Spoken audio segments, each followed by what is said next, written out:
Good morning, Central Texas. Welcome to Community Connections. I'm Phyllis Jones. I am your host, and this morning I'm your guest also. We're going to have an interesting time. We're going to talk a little bit about Black history. Actually, not a little bit. We're going to talk about it really, really, really. We're going to discuss it because this is February. This is the last Saturday of the month. So I thought, what a good time to do some little history. But first, I'm going to talk about a situation that happened to me. Actually, it happened the week of our illustrious storm we had, to which I had some fun with. But anyway, I was backing into my driveway one day coming home from work. The car blocked my driveway. So, that alarmed me real fast. So it would alarm anybody because that's not an expected thing. There's nobody I was expecting to come over my house. And who had the nerve to do that? But I figured, one, I had the advantage. I was still in my car. I was prepared to run somebody over if I needed to. But anyway, an older gentleman got out of the car. And for me, it felt no harm. I felt no harm in, getting out of my vehicle. So I got out the vehicle, cut it off. And I asked him, what's up? What's going on? What can I do for you? He told me he needed help. And, immediately I'm like, okay, what could he possibly want from me? I don't know him. So I asked him what's going on. And he told me that some people were coming over his house and they were throwing some kind of liquids in the back and on the side of his house. He said the liquids were causing him to have headaches, really bad headaches in the back of his head. And I asked him how long had this been going on, and he said it had been going on for a couple of weeks. Not a month yet, but a couple of weeks. He said a few days short of being a month. It was happening. All right, I was concerned at that point because, first of all, I'm like, okay, he's going through some mental illness things, and I need to do something, So I asked him, where did he live? He told me he lived, not far from me. I asked him where was he going? And he said he had talked to his daughter. She didn't believe him. She came over. She didn't see nothing. He called the police. He said they came out. They didn't see nothing. So his next escalation mood was to go find somebody outside to say what happened, what was going on, and maybe they could help him. Because when he called the police, they told him they couldn't see anything. He went to get a copy of the police report, and he realized that they didn't even make a report. So that really upset him, which caused him to, he came home, and the next day, he got in his car, and he was driving around. His intent was to drive around till he could see someone who he thought he could talk to help him with this issue of someone throwing liquids at his house and the fumes it was causing him. Had the fumes causing the headaches in the back of his head. All right, so I had no clue on who to call. I did not. This is not something I deal with all the time or ever, so I'm like, okay. I told him to go ask for his phone number first. He gave me his address instead of his phone number. He gave me the address. I said, I need your phone number. He couldn't remember it at the time, and I realized that he probably couldn't remember it because he was engrossed into the conversation. So I'm like, okay, I have to engage him in some conversation off of this topic in order for me to get the information that I need. I knew that because for a living, I work with special needs kids. And not saying he was special needs, but it's a way that, to get information. So I asked him, was he in the military? He said, yes, he was in Vietnam. So I told him that through the NAACP and through HEB, we have coins for men and women that were in Vietnam. Went to my vehicle and I gave him one of the coins, and he, opened it up, and it's heavy. It's heavy, and he's like, it's got weight to it. I love it. He, looked at it, and I thanked him for serving, and so we talked a few seconds about that, not long. Right after that, I'm like, so what's your phone number? He rattled it off, gave me his phone number, and he asked, did I need his home number? No, I didn't. I said, but I need you to go back home. Because I don't know what I can do, but I'll do whatever I can. I don't know direction. I said, but I'll do what I can do. He says, okay. All right, so then my search. I called the resource officer because I remember the guy who was having issues some weeks ago in Killeen. So I called the resource officer. I got asked, was he violent? No, he wasn't violent. Wasn't at all. So there became nothing that could be done. I'm like, okay. So I called a police officer that I knew, and the police officer said, call 211. Okay. I'm like, great. I'm going to call 211. I called 211. He's not violent. He wasn't endangering himself. And at that time, he was not a danger to others. So, once again, I was like, dang, okay. So what do you do? I'm like, okay, he was a veteran. Let me contact a VFW. Looked it up, found the VFW. I called them up. I'm like, I know I got the right number. The resource officer who works claims like that wasn't there. And I was told, you can call this person and get some help. Well, if you left, since that resource officer had left, I don't know where they went, and I don't want to, hey, listen, whatever. So I'm like, okay, so much for that idea. All right, so I'm like, you know what? Well, let me call an American Legion. Call them. He wasn't violent.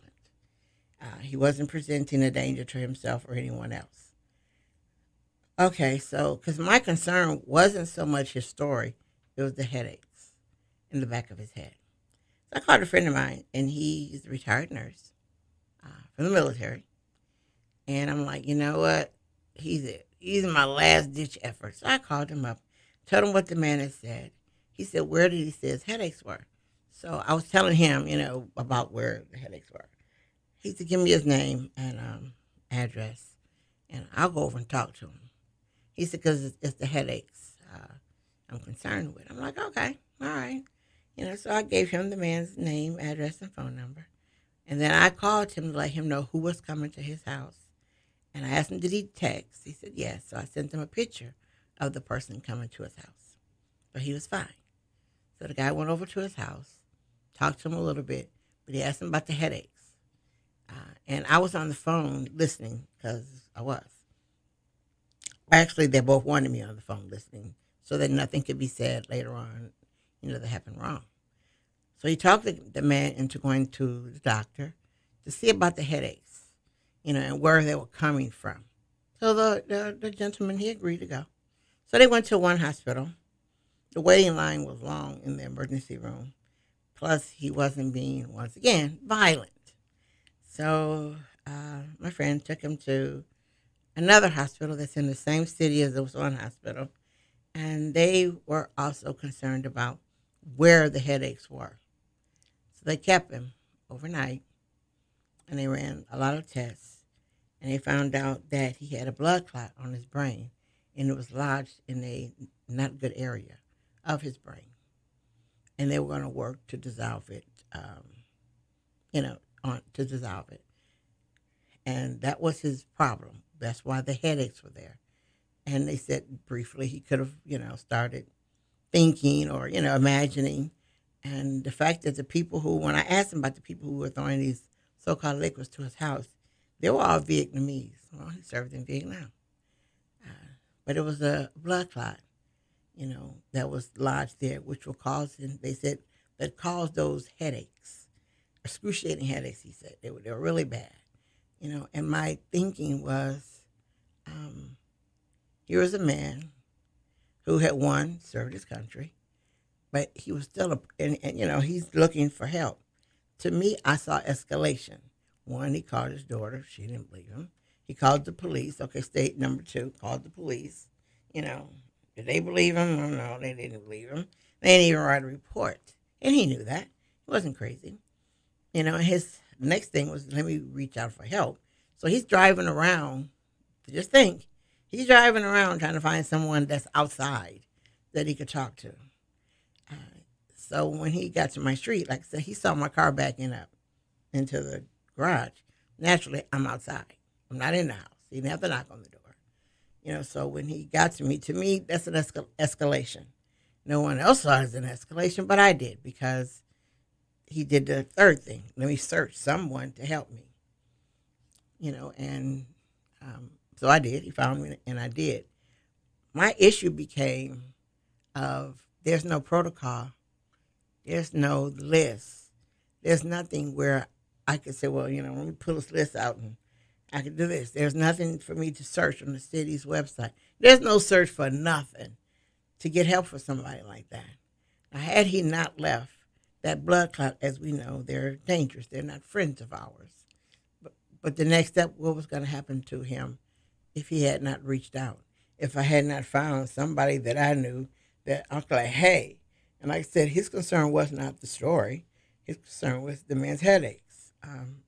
But what would happen had none of that happened? He might have passed away, And if not, when my friend went to the man's house, he had escalated, but I didn't know it because he had a gun on his coffee table and he had another gun on his dining room table. And they were both ready to be shot, be fired. Which means that who knows, the next time the man came to check the water meter or someone knocking on his door randomly knocking on his door, if any of those things would have happened, would he have shot him? He had two guns there. He had them there for a reason. They weren't there because it was a day of the week, but they were there. And I said to say that we don't have a protocol for what to do. If we would have had one, I could have found it and followed it. But all I got was he violent? And at one point I was going to say, yeah, he violent, just to get somebody to come out. But then my brain made me remember that the last time that happened in the city of Killeen, a man got shot and died, from needing help. And so I was like, nope, I'm not going to say that. I'm not going to do that. And my whole thing was trying to make sure that whatever I did was the safety for him. Not for others, but for him. So my concern now is, and I've addressed it through our illustrious city, that we have a problem that we need to solve. We need to have some kind of something set up. We have, 3 major hospitals in our area? We have in our area, let's say 3 hospitals, not 1, not 2, we have 3. So I think that, to me, some protocol should have been set up for me to, like I said, look at something real quick.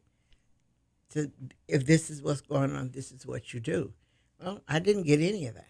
I had to follow the Phyllis brain, was calling randomly until I got to the right person. I don't want that to happen to anyone else because I don't know what really will happen. I don't know what an outcome of someone else would be. I don't know if the next person doesn't get shot. Or I don't know if the next person who has these severe headaches the way he was having can end up dying in his house. And who could find him because he lives by himself. He'd been living in the house, as he told me, for 37 years. But I wouldn't want that to happen to anybody else. Unfortunately, since we don't have a laid out plan, it will. And it's bad to say that it will, but, until we have a plan of action, I don't care if it's to call whoever, as long as there is one. But there wasn't. And like I said, the question I kept getting, was, is he violent? No. And if I'm explaining to you that a man pulled up in front of, blocking my driveway to ask me a question, and I'm having dialogue with him, to me, number one, obviously, he's not violent. I didn't tell you that. I told them the whole story and the fact that I sent him back home because I figured that was a safe place for him. You're going to now ask me, was he violent? I didn't say that. I didn't convey violence. I did not. I did convey escalating because I saw it as an escalation, but I didn't convey violence. So since I didn't convey violence, it became, there's nothing we can do. Oh, there's nothing we can do. There's nothing we can do. Or this person is not there. So that meant I had to, call him, oh, hey, listen, this man, who, by the way, 78 years old, is out here, no, he wasn't. I couldn't say that because he wasn't. Was he a danger to himself? At that point in time, to me, not to himself, no. Was he a danger to others? At that point, no.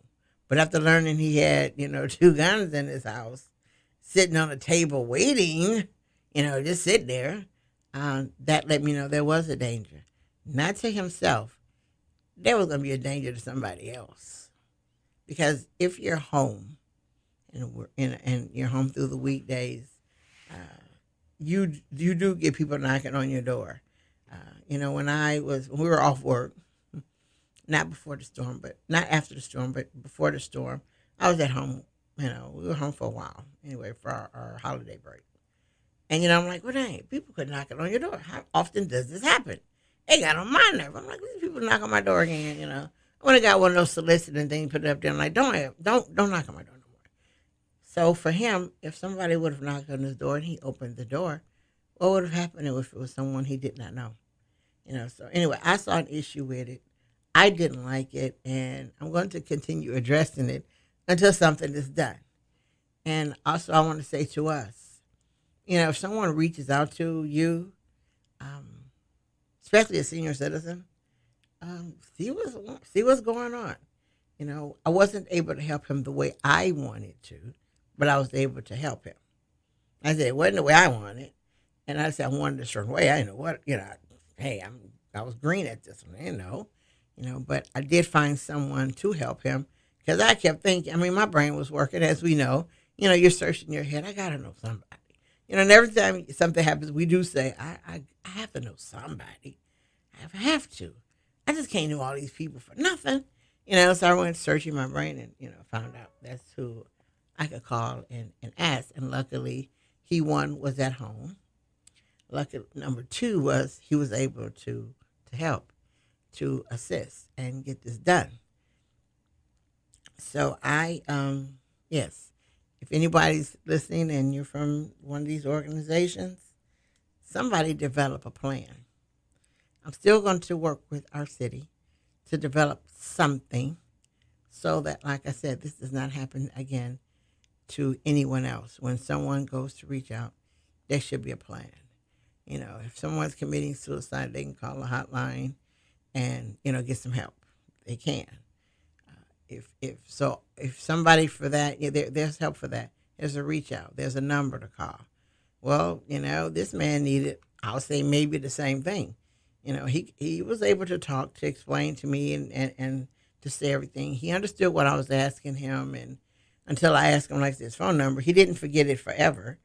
But at that point in time, he was so engrossed into what was going on, I had to take him, his mind somewhere else first, in a more relaxing place in order to bring him back. But, so he could have talked to somebody on the phone. He really could have, had there been a number to call, had there been somebody to relay it, but there isn't. Now somebody might say, well, most people that are mentally ill wouldn't have known to do that. We don't know. I don't know. I don't know. But I think something should be in place, even if it's just a simple phone number to call.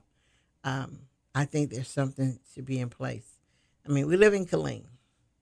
Killeen has a high population of special needs kids that are growing up to be adults. And since I work special ed, there's some kids I know when they become an adult, they better be somewhere, because if they continue growing and acting out the way they do at 4, man, when they get 18 years old, I don't know what's going to happen. I don't know what's going to happen. And, I'm not going to say that scares me, but it's like, wow, an alert. Also, we have Fort Hood right next door to us. We have a lot of soldiers with mental issues, too. And, and in our city itself, our city is growing. We got over 150,000 people in the city of Killeen. So all this is not, I'm not saying everybody's here has mental illness, but with that population of me saying, we know there is some. So I think before something terrible did happen. A man got shot. But hopefully nothing huge happens. I hope that a bunch of people don't have to be hurt or shot to make us listen. Because usually the only time we listen and change something is when something tragic happens. Well, I want us to try to prevent that. Some kind of preventative measures. If one of you belong to a group organization or something, develop something, because he needed someone to reach out to. And I'm glad I was there to help him get through that. So that's what I want to say about that. Now let's move on to the month of February. The month of February, yes, is Black History Month. But we all know Black History is 365. But it's the month that we actually celebrate.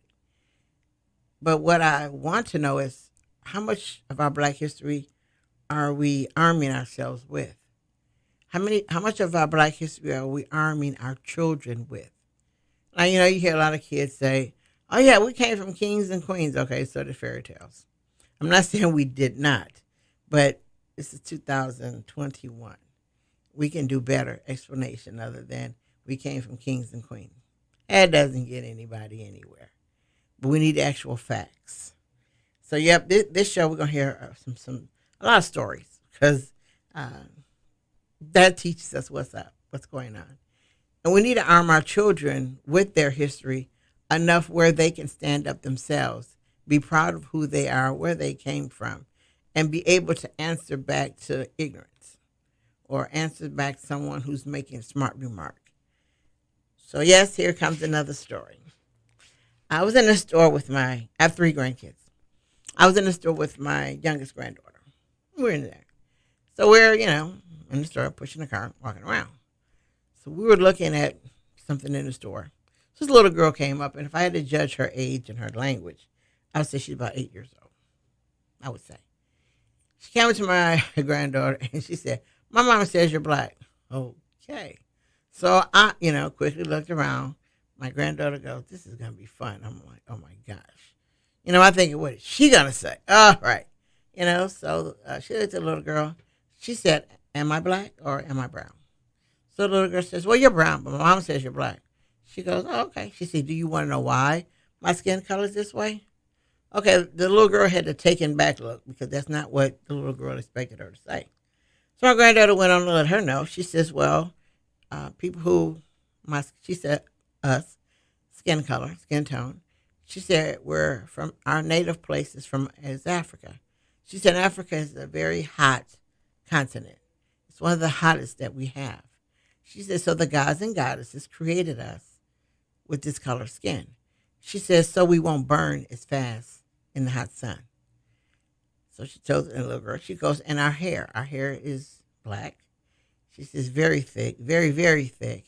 She said, it's that way to protect our head from burning in the sun. Well, this little girl was looking at her, and the little girl's mother wasn't far away, and the mother had a little smirk on her face first. But as my granddaughter began to talk, the smirk left. There was another lady who looks like me, was standing to the other side, and she heard it too. Well, my granddaughter de-escalated the whole thing. She took the fun out of what the little girl was making fun of her with. My granddaughter took the fun out of it by explaining to her the truth. Our hair is the way it is because the continent of Africa, as we know, is very hot. So our hair looks the way it is, to keep our head from burning. Our skin tone, we don't burn as we do. We can skin burn, yes, we can. We can, but sunburn, but we don't as fast. Well, the little girl, so my granddaughter asked her, she said, so why is your skin the color it is? Because you burn fast. Well, the little girl's wind got taken out of her little sails. My granddaughter did tell her the truth. It is a true actual fact. But she was there to tell it. She didn't smart the little girl off with some craziness. She didn't get upset with the little girl and chew her out. She gave the little girl a historical fact. The little girl went back to her mother and she goes, so why our skin is color and we get sunburned? Mom had nothing to say, but let's go. Let's go. Let's go. Mom took that cart, turned around fast, and they went the opposite direction. Quick. A lady next to me was like, is that true? And I looked at the lady. I did. I looked at her. I'm like, what? She says, is that true? I says, what true? Because I couldn't believe she didn't know. She says, what your granddaughter said. No, she said, what your daughter said. I said, well, first, she's my granddaughter. And yes, what she said is true. So the lady goes, so I thought she just thought we were dark because of the continent of Africa being hot. She didn't realize why we actually are the color we are and why our hair looks like it did. She didn't know. So she learned, and I told her, she goes, how does she know? I said, well, my children and my grandkids know their African history. I said, they know their African history BC first. They learned it BC first. And she was looking at me like, what? They learned BC all the way up to, they know the history. They can walk it and talk it. I say, and they know it because they need to. That is their cultural heritage, or our cultural heritage. I say, but also I know that there's kids like that little girl who are going to say something, and I needed to be able to teach my kids and grandkids what to say back. What? Don't get angry. No. Because the first thing people want to do is make you angry. Because then I can say, yeah, that's how they act. But when you arm our kids with history, with real history, what I mean by real history is don't say, oh, yeah, we came from kings and queens. That didn't answer that little kid's question, and she still goes. Because she's going to say, kings and queens are in my school storybooks, in the library storybooks. And nobody, okay, yes, I will say they were kings and queens, but that doesn't help, answering that question. That didn't help. Saying we came from kings and queens did not have anything to do with my mom says you're black. It didn't. But the story that my granddaughter gave her, which was true history, that had a great effect on that little girl. And she's going to remember that for a while, a long while. She's going to remember what my granddaughter said. And I'm saying it again. Do we arm our children who go through a lot? Our kids go through a whole lot. Do we arm them with information about their culture that they can actually say something to someone about? That they can battle back when they hit against the wall? That they can tell people, we were here over, 3,000 years before. BC, we were here. Can they say we were here? We were living. Can they say that? And once again, are we arming our young men? Our young men. Don't tell them, oh, yeah, we came from kings and queens, and that's all you say. Kings and queens, like I said, remember, fairy tale stories. Not to say this is not true, but it's not an answer to help our kids. That does not help them at all. It doesn't. It does nothing. It doesn't help. They're not going to say what you said because even in their own little brains, that doesn't make any sense to them. So they're not going to repeat what you said because they're not. So my question is, why aren't we arming our kids with something they need to say that will help them battle back? When they say something like that. We need to be able to, like I said, arm them with information. Give them the facts that they need, that they need to say. We need to be able to give them factual information about who we were, who we are, where we came from. We need to be able to make them strong and make them proud of who they are, where they came from. We need to be able to do that. But guess what? Sometimes we don't. We don't teach our kids or other kids exactly where they came from, who they are. We don't teach them that. We don't. We give them other stories. We need to let them know we were here before slavery. We need to let them know that slavery wasn't us. We need to know that when men came to Africa, we need to let them know, our kids know, that they didn't steal slaves when they came to Africa to get people. They didn't steal slaves. You know who they stole? They stole doctors, because we were doctors before. We were doctors in Africa. We were. We were doctors BC, which is before Christ. We were doctors then. You need to know that they stole scientists. They stole scientists. That's why we were able to adapt and do things the way we do. That's why we were surviving for the over 2,000 years BC.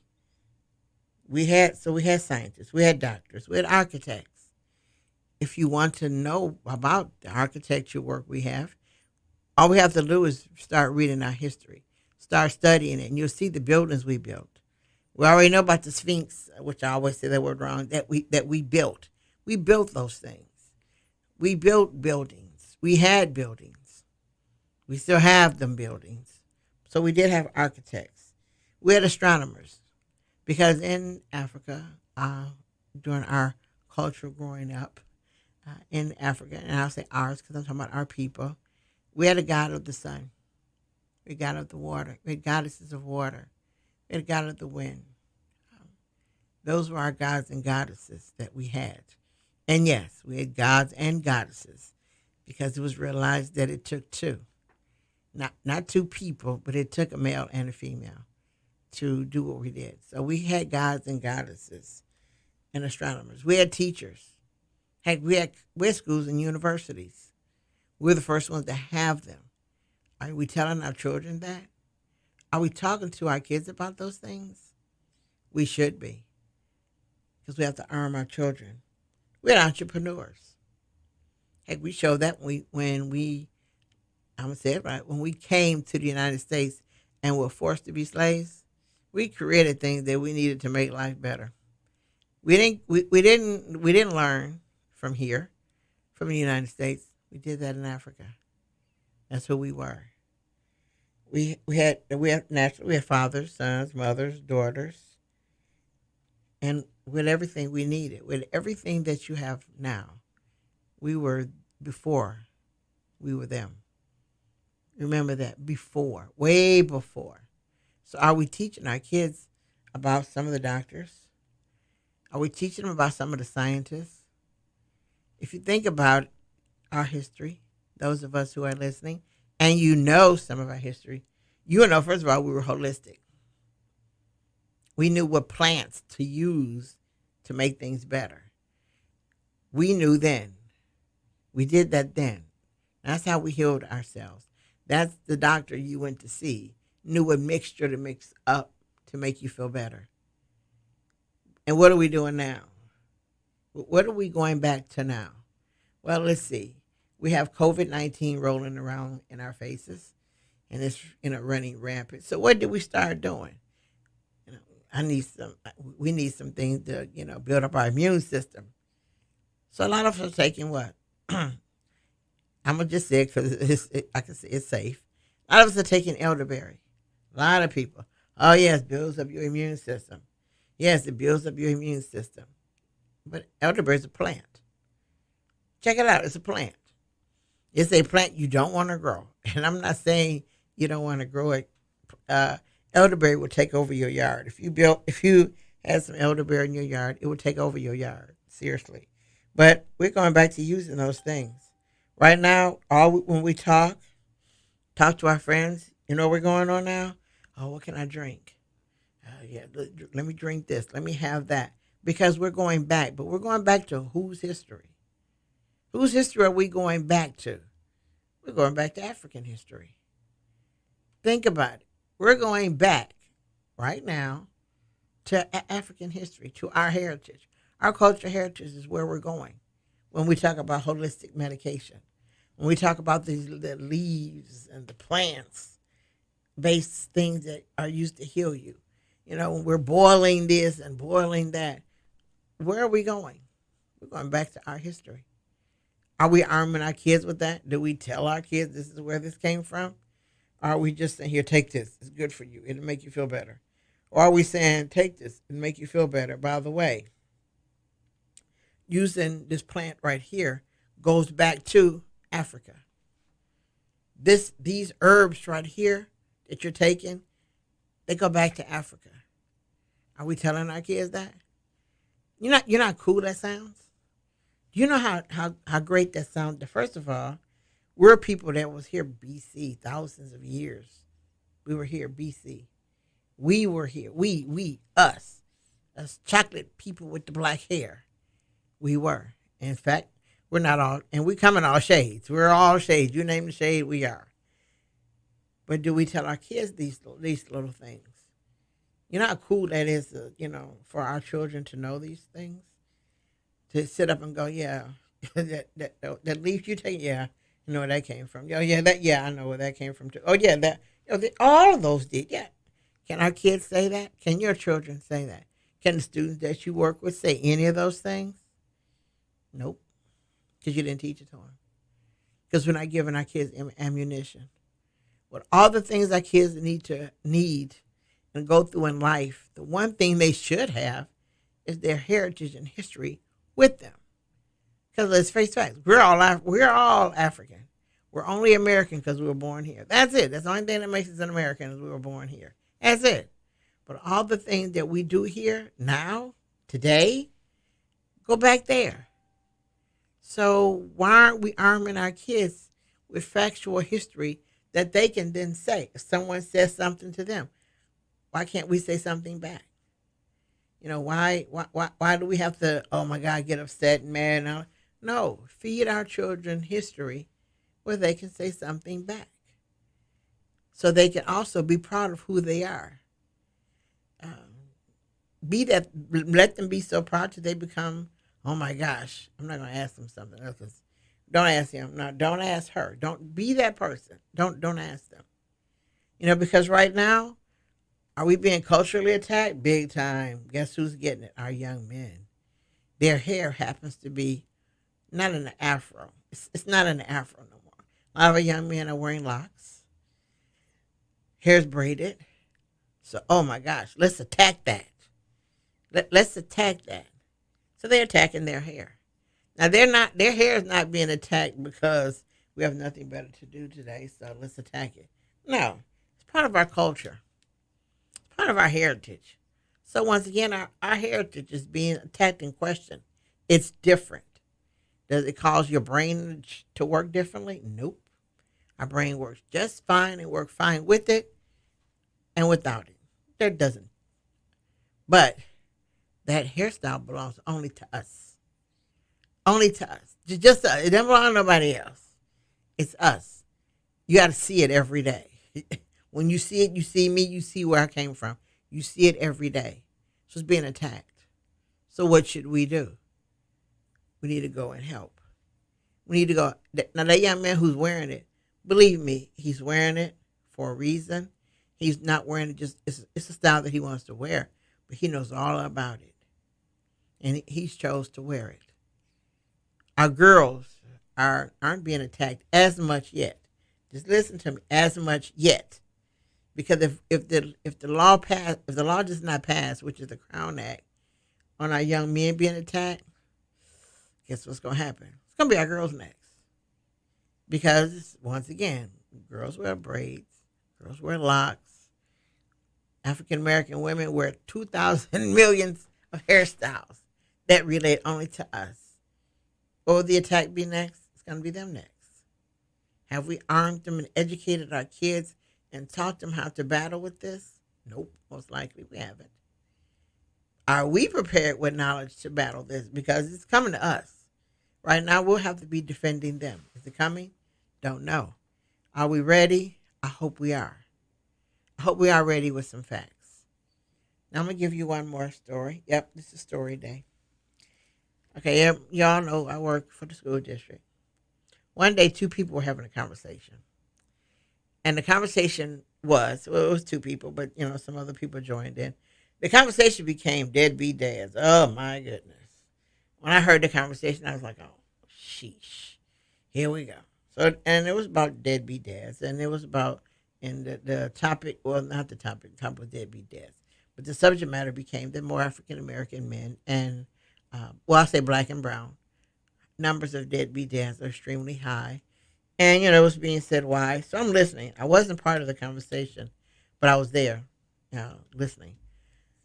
So the one lady, she was trying to defend that, to defend the fact that why the numbers are so high. Because she was buying to it that the numbers were high, but she was also trying to defend why the numbers are so high. And yes, I was antsy in that chair. Oh my gosh, I was having fits. But I couldn't say anything because I wasn't part of the conversation. So there was nothing I could really say. I'm sitting there, I'm like, she is not armed. Once again, I'm going to say the word armed. She's not armed enough of her history to actually battle that back. So I sat there and I was like, y'all don't know, I was fuming. If you want to talk about the feet tapping, hands, I was having a fit. But like I said, when part of the conversation, didn't say nothing. So, I'm listening to the lady trying to battle back. It was a couple of ladies trying to. It wasn't an argument. It was not. They were actually talking, talking about the topic. And so the other lady who started that, she said, Phyllis, what do you think? I'm like, what do I think about what? She says, about the fact that, black and brown men and the deadbeat dads, because how we got on that is we got on the fact of how kids are coming to school, elementary school, and it went from there to money to that. So she said, what do you think about it? I'm like, what? So she said, what do you think about the topic? I said, I really don't think I should be the one answering that. Y'all, you all are discussing it. Y'all doing okay. I don't think I need to be in it, So she should have listened to me, but she didn't, So she said, what do you think about it? She said, I want your opinion. Okay, sure. I said, but for my opinion, can we go back? She goes, what do you mean? I said, can we go back in history for me to give you my opinion? I cannot give you my opinion without going back in history. She goes, oh, yeah, sure. Yeah. Oh, yeah. Go ahead. Okay. I, again, would not have told me that. Okay. But anyway, she said, okay. I said, okay. I said, because I'm going to have to ask you a question, and then I'll answer your question. She was like, yeah, sure. Go ahead. I'm like, all right. So I said, I got to go back like to slavery. She goes, oh, yeah, go wherever you need to go. I'm like, okay, she really don't know. All right. So here I go, using history. I says, well, when the slave oppressor had children by the slave, I said, you remember slavery lasted for a long time. She goes, yes. How much child support did he pay? She looked at me. She said, who? The slave oppressor. How much child support did he pay for all the kids that he fathered? So she's looking at me, and everybody else started looking at me with okay, wait a minute. So I asked her how much child support did they pay. And, she began to look at me, and I'm looking at her. I'm like, well, how much did they pay? She says, I never thought about that. I'm like, I know. So, you're talking about us being, black and brown men. Well, how much did they pay? I said, I need to know facts and figures. How much did they pay? I said, because you gave them facts and figures that you had got from somewhere. So I need some facts and figures too. How much did they pay? Okay, as we know, slavery lasted a long time.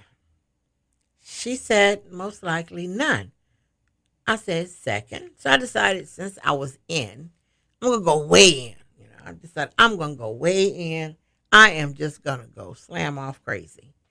I say, and how much money did they make for labor trafficking? She's like, what you talking about? We didn't labor traffic. You sold your own children into work for someone else. She goes, well, yeah, okay, that's labor trafficking. So I'm sitting there. I'm like, so how much did they make overall? And how much did they pay? She got quiet. And everybody in the room got quiet because they were waiting on her. And some of them looked at me, and I'm like, what? And, this lady says, no one thought about that but you. Okay, fine. I said, but you give me an answer, and I'll give you one. She goes, well, I said, remember the deal. You answer my question, I answer yours. Well, she didn't have an answer for me. She didn't have an answer for nobody. She had no answer. So I said, now I'm going to answer your question. And she goes, well, no, you don't really, no, I'm going to answer your question. I said, if it's so high from us, we got it from you. We got it from your people. We got it from the slave oppressors. They did it every day. They did it, their kids did it. And that ended that discussion. It ended the discussion. Discussion was over. She got up and she left. So the women who looked like me, the lady goes, I never thought about that. Of course not. I said, because that comes from knowing our history and knowing our heritage. I said that slavery was a negative part of our heritage. In fact, slavery is not our story. It's not our story. Our history and our story got disrupted by slavery. Remember, our history got disrupted, thrown off, disrupted by slavery. But I used that to answer her, to ask her a question. How much child support was paid? Yes, it's crazy and it's hilarious, but it's true. So from her, and she left the room. She left. Can she find out the answer? No, that's an impossible question.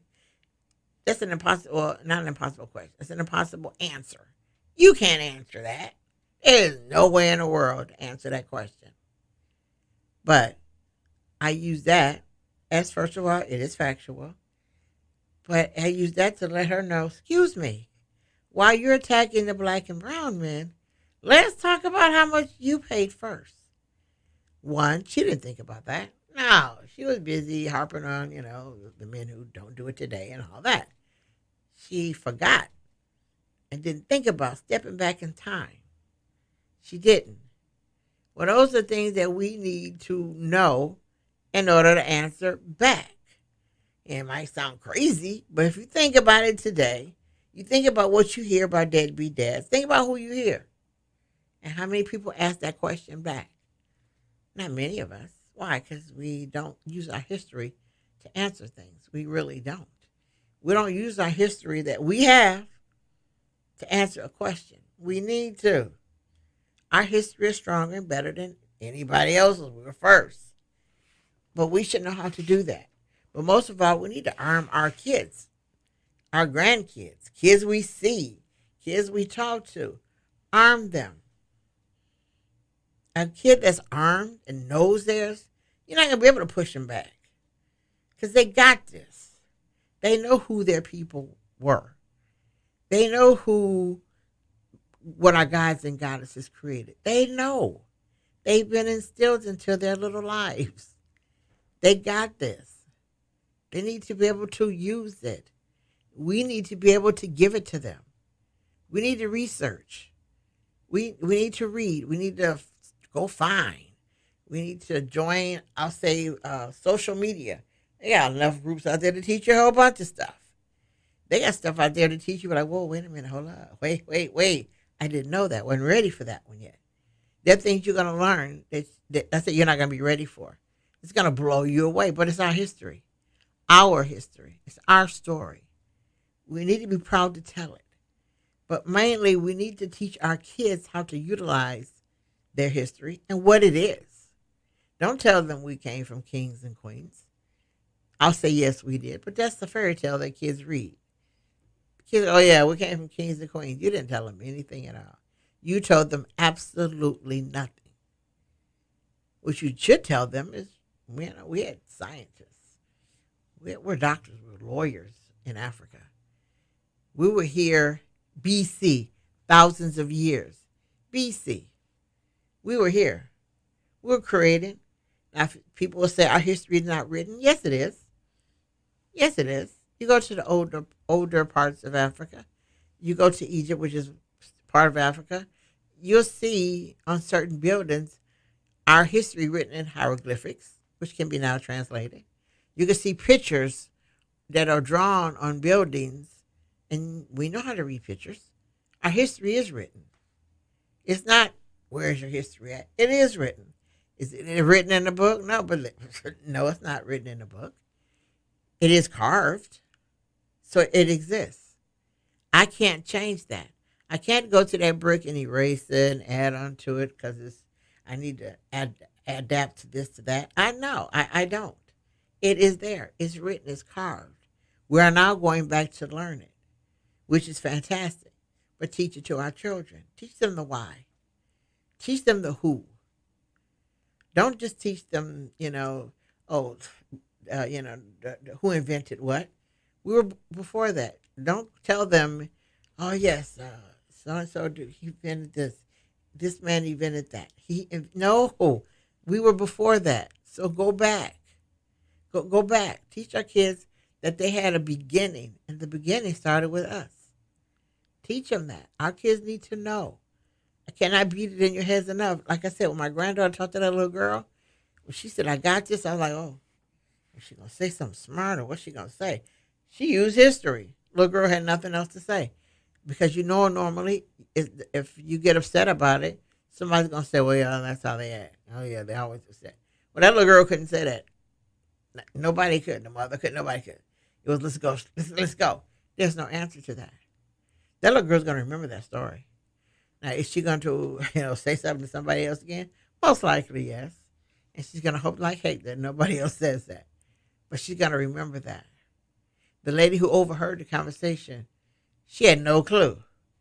And I'm like, for real, seriously, you don't know. But I'm going back to saying our history is rich. Our history is long. You can't learn it in a day. You can't take 5,000 years BC and learn it in one day. You can't do that. You'd have to understand the gods and goddesses.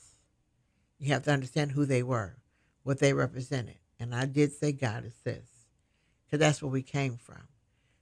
That's the history we had. We have the history of the drums.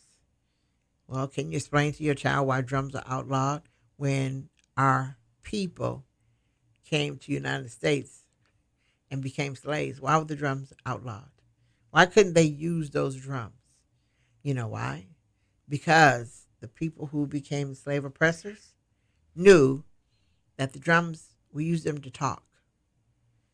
We used the drums to talk. When I couldn't see you, and I couldn't say, hey, how you doing? Hey, listen, this is what's going on over there. But I could use those drums to alert you to come here real quick, got something to say. I could beat those drums and say, oh, no, go over there. Those drums we use for talking. Slave oppressors knew that. So what did they do? Let me outlaw those darn drums. Let me make sure those people don't use those drums anymore. So they took them from us. So we could not learn them. What they meant. They were outlawed. I'm not giving these people anything like that. I'm not. And they didn't. We didn't have them. Like I said, they were gone. But we need to instill that history into our children. We need to make sure that they know, that they understand who they are and where they came from. And like I said, our kids, some of our kids aren't proud of who they are because they were never told. They don't know. We need to let them know. They need to understand, who we were, where we came from. That we weren't monkeys, we were people. They need to understand that too. They need to know that, I'll say as we call the Sahara Desert,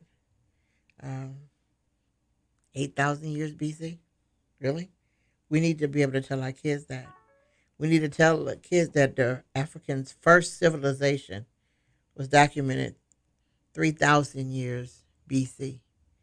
3,000, not 300, not 3,000. So just think, the first documented civilization. So if I tell you that, then you've got to know where we were. You've got to know if we were here, and that's the first African civilization.